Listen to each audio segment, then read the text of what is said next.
14 से 25 की उम्र के बच्चों में लगभग 90% स्टूडेंट कॉलेज अवश्य जाते हैं, लेकिन उनमें से कम ही स्टूडेंट जो अपनी पढ़ाई को सीरियसली लेते हैं। और बहुत से स्टूडेंट बस आने वाले टाइम में अपने आंसू बहाते मिलते हैं कि काश 6 घंटे पढ़ाई कर लेता तो 12 घंटे मजदूरी नहीं करनी पड़ती। आज के टाइम में मजदूरों की संख्या है 52,38,39,158। इनमें से बहुत सारे मजदूर बहुत ही गरीब फैमिली से आते हैं, बहुत सारे ऐसे जगहों से आते हैं जो अपनी अपॉर्चुनिटी को लात मारकर वहां तक पहुंचे होते हैं। एक आंकड़ा शो करता है कि 90% स्टूडेंट के फोन में FB, WhatsApp, Instagram, Netflix, Snapchat install होता है, लेकिन 10% ही ऐसे स्टूडेंट होते हैं जिनके फ़ोन में यूट्यूब, नोटपैड, स्टेट बोर्ड या NCERT बुक्स होते हैं, जिनका सही इस्तेमाल करके वो अपने जीवन के सही रास्ते बना पाते हैं। तो दोस्तों, ये वीडियो उन नवयुवक के लिए है जिनके खून में वो ताकत है, जिनमें एक नई उमंग है, एक नई आशाएं हैं, जो किसी न किसी वजह से अपने रास्ते से भटक चुके हैं। क्योंकि इस उम्र के बाद आप एक ऐसी अवस्था में चले जाओगे जहाँ बस आपको जिम्मेदारियाँ ही घिरती चली जाएंगी। तब आपको एहसास होगा कि काश उस वक्त मेहनत कर लेता। कहते हैं कि सही समय पर लिया छोटा सा फैसला हमारे जीवन में आने वाली बड़ी समस्या से बचाता है। स्वामी विवेकानंद कहते थे कि उठो, जागो और लक्ष्य प्राप्ति तक मत रुको, लेकिन सही समय पर उठो और जागो, क्योंकि सही समय हमेशा नहीं होता है। आप लकी हो कि आपके पास 4 हाथ पांव हैं। जिस प्रकार हर एक चीज इस ब्रह्मांड में एक दिन विलीन हो जाएगी, उसी प्रकार मनुष्य का मरना तय है। एक दिन कुछ ऐसा कर जाओ कि मरते मरते ये पूरी दुनिया आपके न होने के गम में रोए।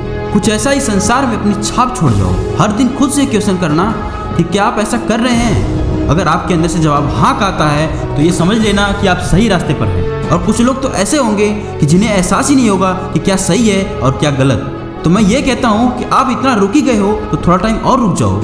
ये जो समय है ना, आपको खुद ही समझा देगा। आपको जिस भी चीज़ में इंटरेस्ट है लग जाओ और फोड़ कर रख दो, क्योंकि इस यंग एज से ज़्यादा कीमती समय पूरे जीवन में नहीं हो सकता।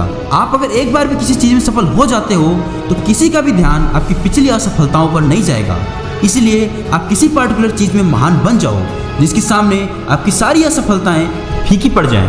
आपका समय बहुत ही कीमती है, इसे किसी और की ज़िंदगी जीकर बेकार मत करो। औरों की तेज आवाज़ में अपनी आवाज़ को मत दबाओ। भीड़ में चलने का नहीं, भीड़ जुटाने का साहस रखो। अपनी ज़िंदगी की डोर किसी और के हाथों मत थमाओ। स्टीव जॉब्स सदैव कहते थे, स्टे हंग्री, स्टे फुलिश।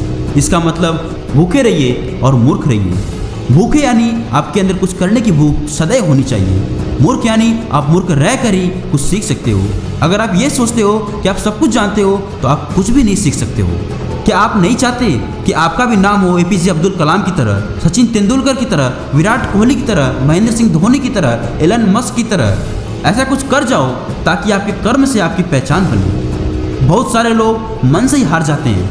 कहा जाता है कि मैदान में हारा हुआ इंसान फिर भी जीत सकता है, लेकिन मन से हारा हुआ इंसान कभी भी जीत नहीं सकता। और ये यूनिवर्स में लोग इनफाइनाइट हैं, लोगों की सोच इनफाइनाइट है, उनके कर्म इनफाइनाइट है। तो लोगों से कंपेयर करके खुद को मत कोसो। अपनी एक अलग पहचान बनाओ, और एक अलग पहचान बनेगी आपके कर्म से। काम ऐसा करो कि नाम बन जाए, और नाम ऐसा करो कि सुनते ही काम हो जाए। इस जीवन में रिस्क लो, क्योंकि जब तक रिस्क लेकर काम नहीं करोगे तो वहीं का वहीं दबे रह जाओगे। और यही जवानी का समय है रिस्क लेके कुछ करने का, क्योंकि एक समय के बाद आपकी फीलिंग्स, आपके इमोशंस, आपकी इच्छा शक्ति, आपके शान शौकत सब मर जाएंगे और आप जैसे आए थे वैसे ही चले जाओगे। तो दोस्तों, हम इस वीडियो के अंत तक पहुंच चुके हैं। अंत में मैं एक ही बात कहूँगा कि आज जो भी वक्त है उस वक्त को तराशने में अपनी पूरी प्राण लगा दो। इस चैनल पर लाइफ चेंजिंग वीडियो सदैव अपलोड होती रहेंगी, तो इस चैनल को सब्सक्राइब करना ना भूलें और वीडियो को लाइक शेयर अवश्य करें ताकि ये वीडियो आपके अगले साथी तक अवश्य पहुंच सके।